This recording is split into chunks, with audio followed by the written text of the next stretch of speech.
La communauté juive d'Alsace fête Pessah. J'ai le plaisir de vous présenter le rabbin Karl Leitstrom. Bonjour, merci beaucoup de nous accueillir chez vous à Strasbourg.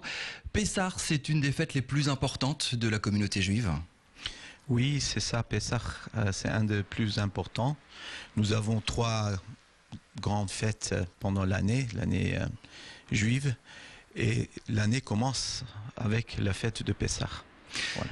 Pessah, c'est la Pâque juive, c'est la sortie d'Égypte. Le peuple israélien met une croix sur l'esclavage, en gros, c'est ça? En gros, c'est ça. Pessah commémore la sortie d'Égypte, mais aussi ça commémore le commencement de véritable peuple juif. Avant, les Juifs étaient en vérité une tribu qui commence avec le patriarche commun à toutes les trois religions, Abraham.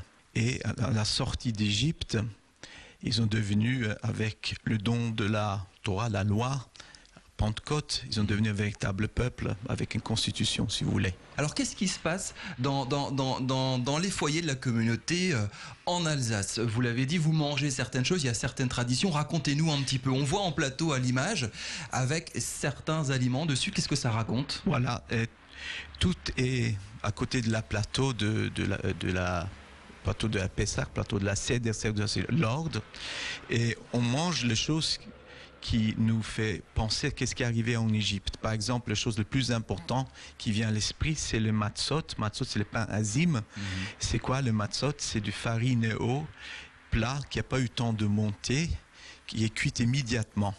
L'idée, c'est que les Juifs avaient fui l'Égypte. Dans le désert, il n'y avait pas de levure, donc on a pris de l'eau, du blé tout simplement, et on a fait ces pains très plats. Voilà. Et là, vous revivez ça en mangeant exactement la même chose. Exactement la même chose. Et il y a une espèce de côtelette grillée, c'est de l'agneau. Voilà, et ça représente l'agneau pascal qu'ils ont sacrifié. Et pourquoi ils ont fait ça? Parce que Dieu avait demandé le peuple juif à adhérer à lui.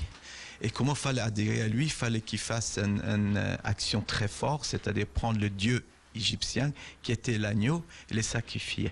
Alors il y a une chose qui est plutôt intéressante, c'est en œuf. Alors chez les chrétiens c'est l'œuf en chocolat, tous les enfants vont chasser les œufs, chercher les œufs en chocolat ce week-end. Chez vous, vous avez un œuf, mais il n'est pas du tout en chocolat, il est grillé. Oui, c'est un œuf grillé qui symbolise lorsque plus tard les Juifs ont eu le tabernacle, c'est le temple mobile, et encore plus tard le temple à Jérusalem. Pour chaque trois fêtes, il fallait apporter un autre sacrifice qui s'appelle le sacrifice de fête, et ça c'est représenté par l'œuf grillé.